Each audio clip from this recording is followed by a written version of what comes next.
Thank you so much for joining tonight. Myself and Whitney are going to be talking about a very important topic, which is grieving well, how to process the continued change during this time. And first and foremost, just to remind everyone, we are with the San Antonio Family Support Collective in San Antonio. You can find us on Facebook.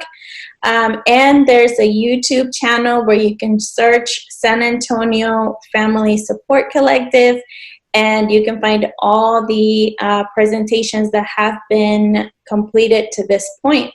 So let's go ahead and get started.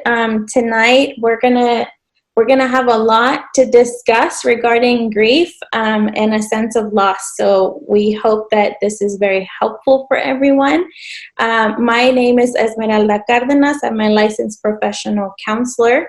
I'm the owner of Pillars of Life Counseling, and I'm a bilingual counselor trained in perinatal mood and anxiety disorders. I have 2 boys that keep me very busy and are very opinionated. And they're just my life. And I'm also a survivor of postpartum anxiety and depression. One of the biggest reasons why I am so passionate about working with moms in the pregnancy and postpartum period and further, of course. So I'm excited to be sharing today's topic with you all. Hello, everyone. My name is Whitni Toson, and I'm also a licensed professional counselor in San Antonio, Texas. I'm the owner of Alamo Ranch Counseling and Wellness, and I am trained in perinatal mood and anxiety disorder.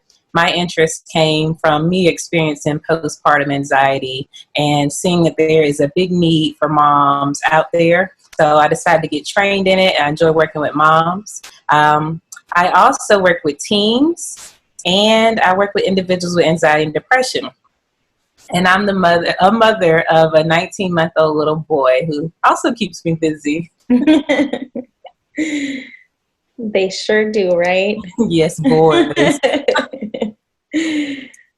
Okay, so as we get started in tonight's discussion, we want to take the time to honor and respect everyone that has gone through a loss, and more specifically a loss that pertains to death. We are going to be talking about grief and the sense of loss pertaining to changes that we're going through in the current time. But we want to be respectful of everyone. And we just want to also let you know that if you have experienced any sense of any loss, like a miscarriage or infant loss, or even a family member, and it's been recent, we want you to remember that if at any time during today's discussion you feel triggered, it's okay to step away, take care of those emotions. And as we're talking about this, the difference in loss that we're currently experiencing, just remembering that, like David Kessler has taught us in this quote, there is no right way to grieve. Everyone's experience of grief and loss during this time is very unique, and it's a very individual process. So today, some of the things we're going to be talking about are going to be very individual to everyone, and everyone's experience deserves the respect and just to be honored in their own experience. So, just a friendly reminder on that.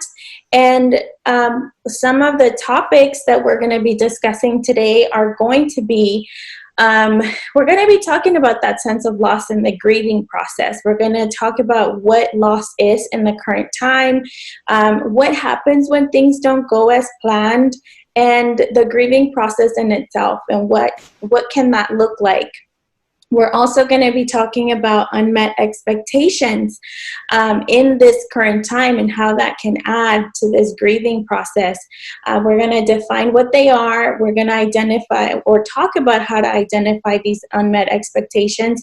And we're going to talk about how to grieve well, quote unquote, because like we said, there is no right or wrong way. We want to talk about a couple of strategies and tips that we can utilize to help us to grieve the best way possible. Let's see. So here we're going to get started on this, and Miss Whitney's going to share information with us here. All right, so let's talk about loss in the current time and what it can look like. But also outside of the current times, you may recognize or have experienced some of these in the past. So we're going to talk about defining loss. We can experience loss when we recognize the absence of something or someone. We can also experience this when changes happen in life, whether positive or negative. There can be a sense of loss. So what that means is a lot of times when we have changes in our lives, we may notice that something's different or there's an absence of something. So the example that I came up with is a new mother has returned from maternity leave, and even though she loves her work, she is missing being with her baby. So a lot of moms experience that, and some moms actually experience the opposite, where maybe they're home and they don't like to be home. They notice that they really miss work. Maybe they miss that independence that they have at work, or the freedom of responsibilities. Mm-hmm. All right, so let's talk about some changes. So these are some of the ones that we came up with in regards to maybe a lot of moms are missing now, like having a baby shower or gender reveal because of social distancing, limited physical support, limited medical support, limited birth support. Some people can't have more than one person in the delivery room with them. So maybe they had a doula planned out that can no longer be a part of that experience. Financial changes, job losses, or increase in hours, having a stressful pregnancy, balancing home, children, relationship. So a lot of people are realizing now that their children are at home with them and out of school that, you know, they may be noticing some changes, and they may miss being in the office. Mm-hmm. And then photo shoots, like having the birth shoots or the maternity photo shoots that many moms enjoy.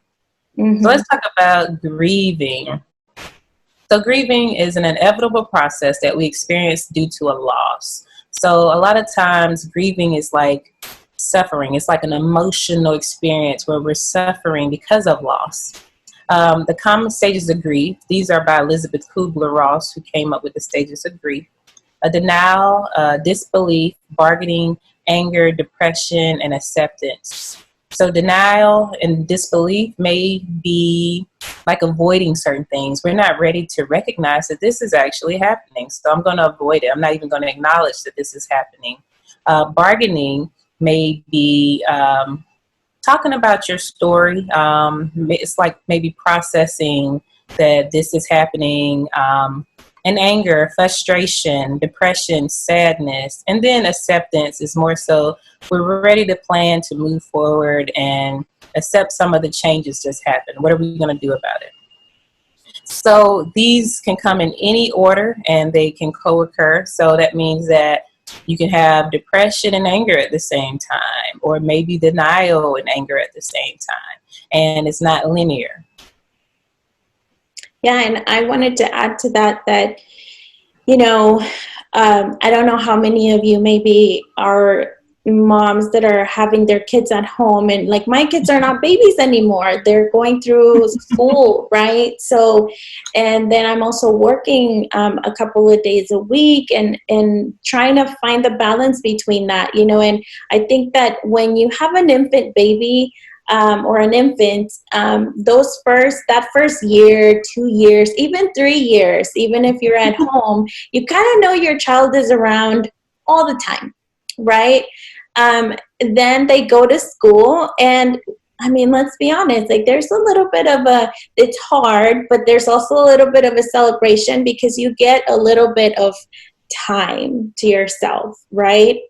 So right now, how many times do we have time to ourselves, right? And so I think that it's very, very natural to start to feel a sense of grief from not having time by yourself, and even like grief from having a moment just where you can hide away somewhere and just not be found or not be asked questions. Or, you know, it's really difficult. And so I think if you're experiencing some of those emotions, if you're experiencing those situations, it's natural to feel that, right? There's nothing wrong with experiencing the emotions that come with that. I think sometimes as moms, we can feel guilty for kind of feeling bad or missing that alone time. And I think it's really important that we remember that, we all are just experiencing a lot of loss in many different ways, right? But we're going to go into more of that too.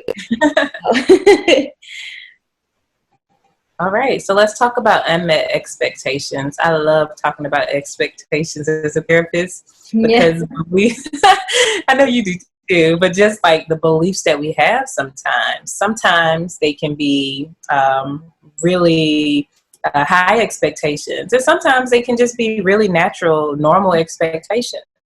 So what are your expectations? Expectations are strong beliefs that something will happen in the future. We usually base these beliefs off of patterns or traditions. So some of the common ones would be maybe a mom, first time having a child, she might expect that she's going to have a vaginal delivery. And she may end up having a cesarean birth because of emergency situations. Maybe a mom expects that she's going to breastfeed and things don't go as planned and she has to provide her baby with formula.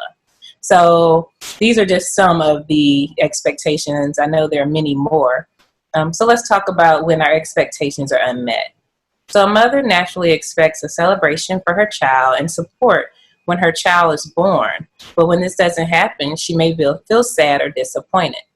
It's normal and natural to grieve what you expected. So disappointment often follows when we don't have our expectations met. And that could lead us to feel sad or depressed. So finding meaning. You may experience a lack of meaning on your parenthood journey when your expectations aren't met.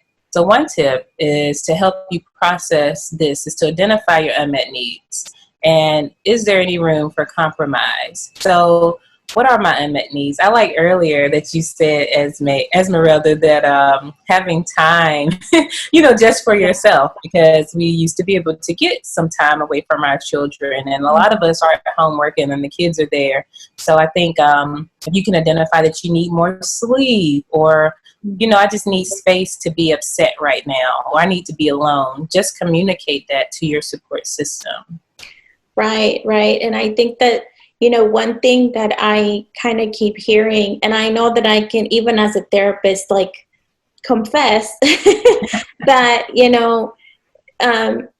I even find myself sometimes like spending more time either like mindless scrolling. If we were doing that before, it's like happening more now too, because we're craving so badly like that ability to not think about things, to not process things. Like, sometimes it's just such an overload throughout the day that even just that expectation of wanting that alone time and not really working on figuring out ways to do it throughout our day can potentially lead us to some of these more unhealthy patterns, right? So what happens if I'm scrolling, it's like you lose track of time, and then it's 1:00 in the morning and you're like, why am I still awake, right? And so I think sometimes even digging deeper into what that may mean, like, have I been losing a sense of meaning? Am I losing myself in the process? Am I losing my sanity? And it's so difficult right now because even if we did have support in our environment, like we can't even call each other for it and to come and say, hey, can I drop off my kids and give me an hour? Or I know that's tough too to do, right? But even if we were kind of more willing to do so right now, we can't really even do it because of the physical distancing that we have to do right now. And so there's just so many things, and for everybody, I think it can trigger something different, right? Definitely. I'm with you on the scrolling. Yeah. I have to remind myself that, okay, This is Yes. So we wanted to share with you, even with that, as we're talking about some of the things that we're potentially doing right now, just some coping strategies. When Whitney and I were talking about this topic, we really want you guys to understand that this topic is huge, and there's just so many things that come with it. So it might seem like maybe we're not covering everything, so we're just kind of giving you a couple of things. And one of the reasons why this topic is also a little bit more challenging to discuss is because the sense of loss and grief that everybody experiences is completely different. So the way we process loss, the things we even identify as loss are different to everyone. And so it's hard to sometimes pinpoint certain things, because when we are trying to cope through the sense of loss, it's sometimes, I think, a trial and error of trying different things until we find what exactly works for us individually. So some of the things that we're going to be sharing right now, we want you to remember that they may or may not work for you, but the only way to really find out if they will is to incorporate them for at least 2 weeks consistently to see if they are something that could work for you. So one thing that I really love this quote, it says, "Beneath every behavior, there is a feeling. And beneath every feeling, there is a need. And when we meet that need, rather than focus on the behavior, we begin to deal with the cause, not the symptom." And so this is really important, because sometimes we tend to be more focused on, finding a cure for the symptom itself, or sometimes the behavior itself, rather than looking and digging deeper into what's kind of causing that behavior, everything that's underneath. I like to call it like what's anchoring that behavior to continue to happen. So one of the ways that we can start to find what are those emotions and everything that's happening underneath is going to be to name what's going on and normalize what's going on. So naming is going to be focusing on naming what emotions and what feelings are happening. So we tend to use emotions and feelings kind of, how would you call it, like intertwined? Yeah. Yes. Interchangeably. Yes, like they mean the same thing, and they really don't, right? So emotions, just according to the dictionary, are a natural instinctive state of mind deriving from one's circumstances, mood, or relationships with others. And then feelings are an emotional state or reaction, right? So then I put the example here. I miss having the support and I feel angry. So I miss having the support is that emotion, that's the emotion of like missing having something. The feeling is the anger, right? And so when we start to name exactly what it is. So for example, I miss having alone time, and this is making me feel so overwhelmed, or it's making me feel so irritated. That's when you name those emotions and those feelings, it then makes the situation a lot more real, right? And it can even be overwhelming to name that, but that is the way that then we start to work through that, rather than leaving it like stuck or suppressing it. Then we enter normalizing it. The emotions and feelings that come with the sense of loss and grief that you are experiencing are normal, and they're going to be a natural response to the situation that you're experiencing. So if you are missing going out with your spouse on a date night, like actually physically leaving your home and going out to eat, it's natural for you to miss. Yes, right? Oh my goodness. I want to know when we're going to be able to. It's natural to miss just the two of you, right? I mean, you were raising your hand, Whitney. I can relate. And when we get Yes. to some of the coping strategies, I'm going to share something. You remind me, I'll share something. Yes.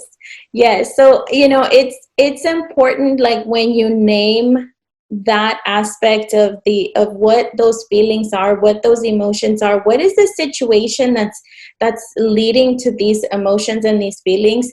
It's okay to tell yourself, you know what, it's okay you're feeling this. It's natural that you're feeling this, because we're going through so many changes. And so the next one is the collective loss.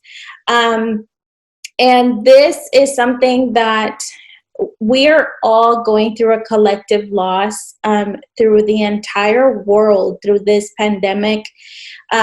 Everybody's experiencing some type of grief or a sense of loss in the current situation. So the fact that we're all going through it together then opens the door to an opportunity for us to hold space for each other. So we can have the opportunity now to then support each other through our grief, or through that sense of loss.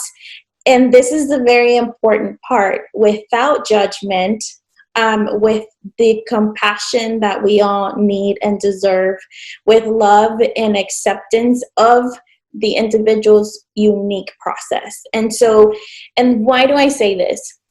I say this because I don't know how many of you have, maybe through social media, there's always this trend of, like, almost like placing blame on each other, or saying, well, I'm suffering more than you are, kind of process, right? So maybe it's the mom that's at home all day is saying, well, I don't understand why XY person is complaining about this situation when it doesn't compare to this other situation. And I think that we really have to stop doing that, because we're all going through a collective loss. Everybody's going through a sense of loss, and everybody's experience in that loss is just different.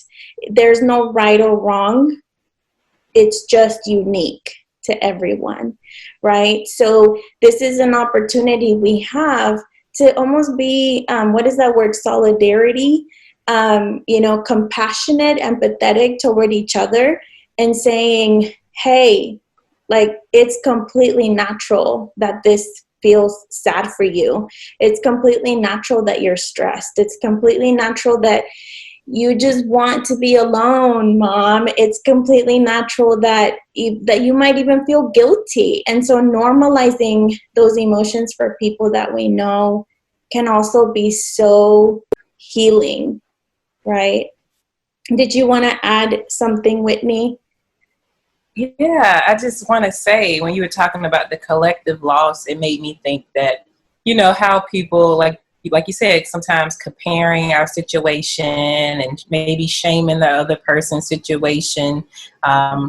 It just made me think of the stage of grief, and maybe a lot of people are still stuck in anger or denial, that this is going on, like, or another stage, depression. We probably, well, I know I am seeing a lot of that happening. But it just made me think of that, like, those people that are lashing out, just thinking that which stage are they in right now? Right. So, I mean, even being compassionate toward them, right? And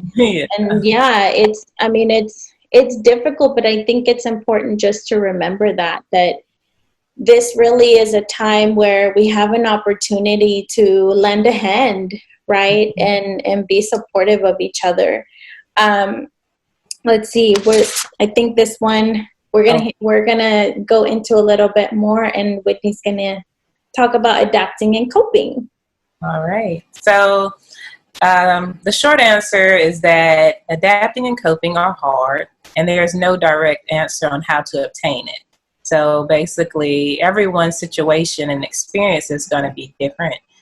Some people may be able to just think positive thoughts, and they may feel okay, and some people may really have to go through it and experience the emotions. Some people may pray, and it may work for them. So we'll talk a little more about that. During this pandemic, have you experienced any meaningful moments? Maybe you're noticing that you're spending more time at home with your family. Even if it's challenging, are there special or memorable moments that you notice. So basically, things have changed a lot for us, and a lot of us probably are spending more time at home with our families, or we may be making more phone calls than we have before. Me and Esmeralda talked about this. So the idea of gratitude sometimes in situations like these can be challenging, but we do want to help people that are in a space where they can think of maybe some things that are going well or memorable moments like, oh, me and my family had dinner for the first time in months. Me and my husband, we're getting along better because we're actually spending time together. Mm-hmm. Now, for some people, things may not be going that way, and that's okay. You may be at a different stage on your journey, and your experience will be different. But if you are able to recognize any good, that can be helpful to do that. But if not, we don't want you to feel pressure to have to experience gratitude. Did you have anything you wanted to add? No, I think that's really good. You know, I think that both you and I have maybe heard people express that maybe they're tired of hearing so much about gratitude and kind of the being joyful or being happy or looking for that silver lining, right? And I think that, you know, again, going back to the previous slide, it's an opportunity we have to just hold space for those people, right? And just let them express themselves. Our jobs is not, we're not here to correct people and say, you shouldn't be feeling that way.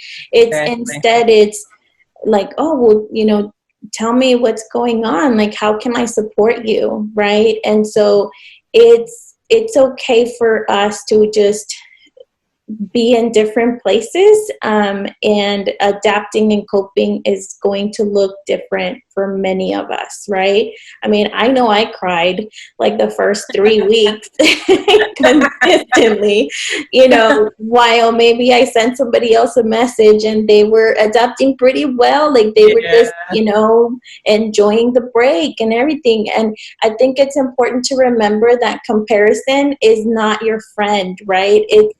Even if you hear that your friend is doing better, or, you know, maybe another mom is doing a bunch of arts and crafts with their child and you feel like having no energy for that, that is okay. It's okay both ways, right? I like that. Let's see.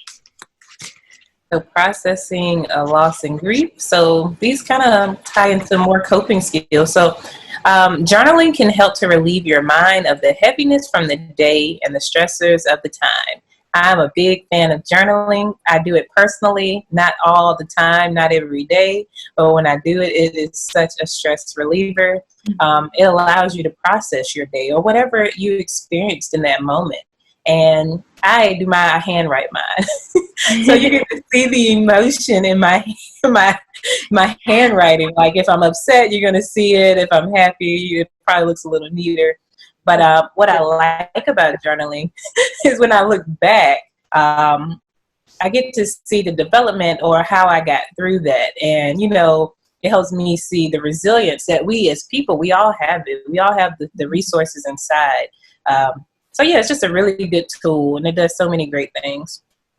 Talking to someone you trust can offer support through this sense of loss. So if you're having a hard time, sometimes just talking to someone with a listening ear, someone that's not going to judge you like we talked about earlier or compare their situation, but someone who's really like just opening to listen, for you to be vulnerable and get that off your chest is really helpful.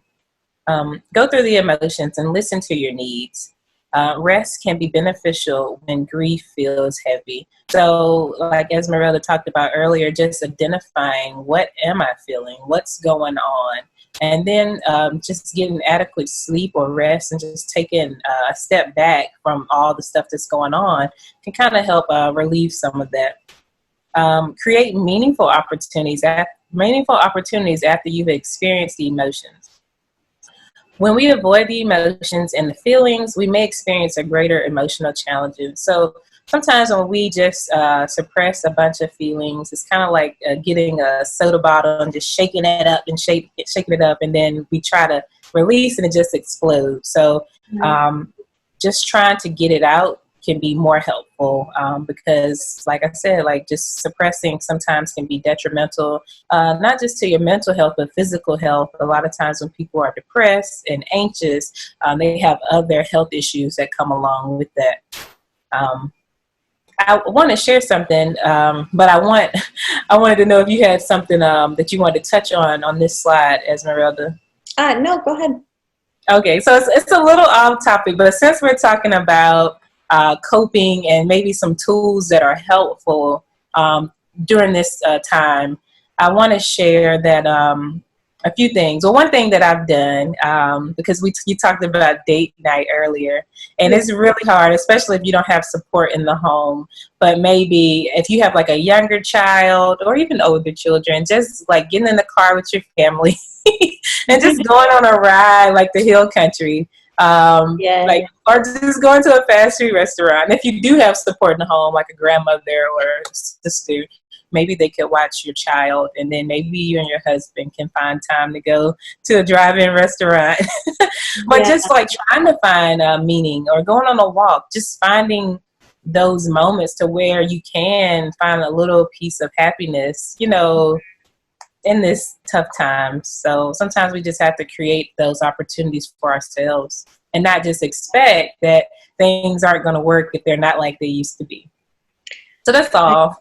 Right. Yeah, no, I mean, if I can add to that too, it's, I have seen a couple of people even do like date nights at home, where some restaurants are offering, kind of like a whole meal for like a date night, and kind of doing something special for your relationship, because many relationships can be struggling right now with the stress. I mean, there's just so much going on. And I think aside, and I know that can be difficult if we have little ones, but if maybe we have older kiddos, like after bedtime, and just kind of making it very special, that can be something that could be helpful. The other thing is that I think I wanted to add to this is, it's okay to sometimes let the people that you're in the home with, like letting them know that you need some rest time, right? I think we're like confessing a lot of things today, but right? Right. I think one day I had like a Friday where I just felt so off. I felt super heavy, like I was going through a lot emotionally, and I just did nothing the whole day. I vegged out. And, I remember just telling my husband, I'm really not feeling well today. I really just need to not think about anything, and just I need to decompress that way, right? And so again, I think like Whitney said earlier, we completely understand that not everybody's situation is the same, but I think that right now, given the times, it's okay to get creative, and it's okay to do things that sometimes we think are lazy, like, do we really have to get the dishes done tonight? Or do we really have to like pick everything up before bedtime? I mean, if that gives you sanity, by all means, go for it. But if you feel like it adds more stress, it's okay to tell yourself, you know what, for right now, I'm not going to do that, right? And so giving ourselves the permission, right, to just feel and go through those emotions, write it out, because it's going to get better. But when we suppress it, like we talked about and like Whitney talked about here, then that's when those challenges, emotional challenges may increase. Like maybe we'll feel more anxiety, or we won't be able to sleep well, or we might lose appetite, or we might become more irritable. So many different things can happen when we don't process through them. So pay attention. Like you may be listening to this and think, I think I've already reached my limit, right? And if that's the case, then we encourage you to talk to someone so that you have the ability to unload all of the things that you're carrying right now. Yes. So, all right. So we don't have any questions right now. Okay. But if you are watching this on a replay, we encourage you, if you have any questions for us, we're going to be sharing our information next. So if you have any questions for Whitney or I, you can send us an email. And again, you'll find this video on Facebook or YouTube, and you're welcome to ask any questions. But if it's more private matters, then we prefer that you just reach out to us to kind of protect your confidentiality in that sense. So this is my information. My email is at the top, and my contact number is there as well. I will say, as therapists, we are not very famous for picking up the phone as often. And so if we're in sessions or even right now with just giving everything, I think picking up the phone has gotten even harder. So leave us a message or send us an email, and we will get back to you as soon as we can. That's the address where my office is located, but I'm currently only providing telehealth until further notice. And then there's my website if you would like to also learn more about the services that I provide. And you can also find my information for Instagram and Facebook on there. All right, and that's me. You can also reach out to me, email. That's my mobile, so if you want to shoot a text.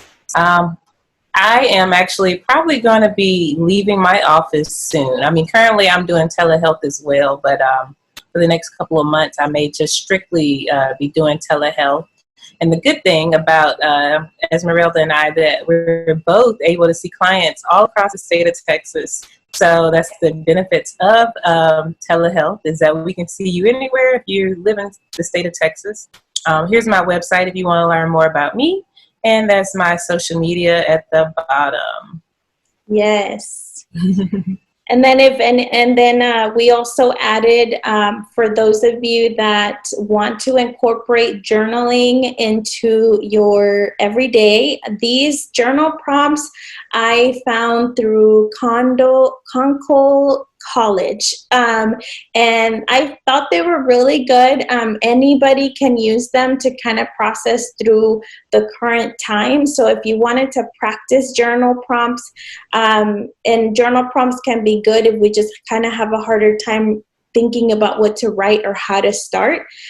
So try some of these and see what you take away from them. It's a opportunity that we have to just unload some of those thoughts and things, emotions that we may be carrying. So you're welcome to use these. And we also added the Elizabeth Kubler-Ross, her model of grief, the grief cycle. So if you wanted to look at them a little bit more and read about them, then they will also be at the bottom of the presentation. And then, like I said, you can reach us if you want to start services or if you have any questions for us.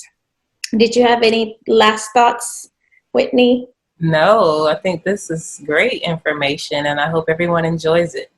Awesome. Well, thank you so much, everyone, for tuning in. And remember that you can find us through Facebook at the San Antonio Family Support Collective. And, of course, our information at the top. Have a good night, everyone. Good night.